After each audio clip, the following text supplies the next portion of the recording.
нова стабилна влада со сериозен кредибилитет, ветува ВМРО ДПМН.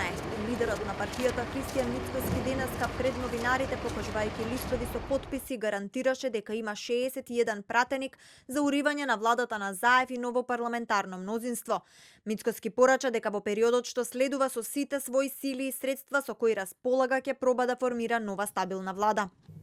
Повторувам, ќе се обидам да формирам нова влада и тоа ќе се случи само доколку бидам сигурен дека тоа ќе биде влада на сериозен кредибилитет, доколку не се постигне оваа цел кон која се стремам и не обезбедам полна ефикасност на владата потребна за справување со кризите, борба против корупцијата и криминалот, кои што се клучниот проблем во нашата држава. Понатаму, полна ефикасност на владата, потребна за справување со кризите, тогаш она што ни преостанува како единствена опција се брзи предвремени парламентарни избори.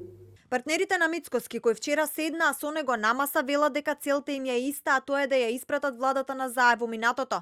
Од Алијанса за албанците велат дека на новото мнозинство ќе се приклучат и други пратеници, а главниот услов за кој не се разговара се ЕУ и НАТО. Во однос на стратешките цели, ЕУ, НАТО... Нема дилеми, не се ни разговара, тоа е by default услов. Имаме една цел, ова корумпирана власт, корумпирани институции да ги ослободиме и граѓаните да се осеќаат слободни. Од Беса за ТВ24 порачуваат дека ќе го чекаат мандатот за да почнат и суштински преговори за влада.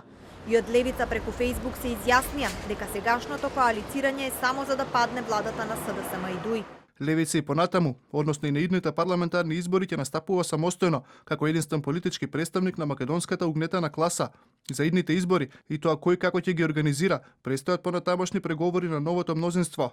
Откако Мицкоски вчера најави ново парламентарно мнозинство, од партијата на Заев се огласуваат само преку соопштенија. Од СДСМ велат дека друштвото на Мицкоски е со конфликт на ставови.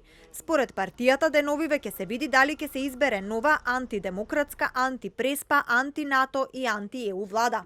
На следниот состанок на масата на новата коалиција останува да ги стави фотографиите од Орце Камчев, Никола Груевски, Сашо Мијалков и да изјави дека заедно ќе го расчистуваат криминалот на ВМРО ДПМН.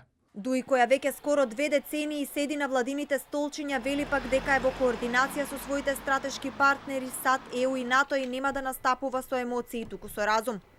Од ВМРО ДПМН му дадоа рок на Заев до понеделник да ја достави оставката и да падне владата.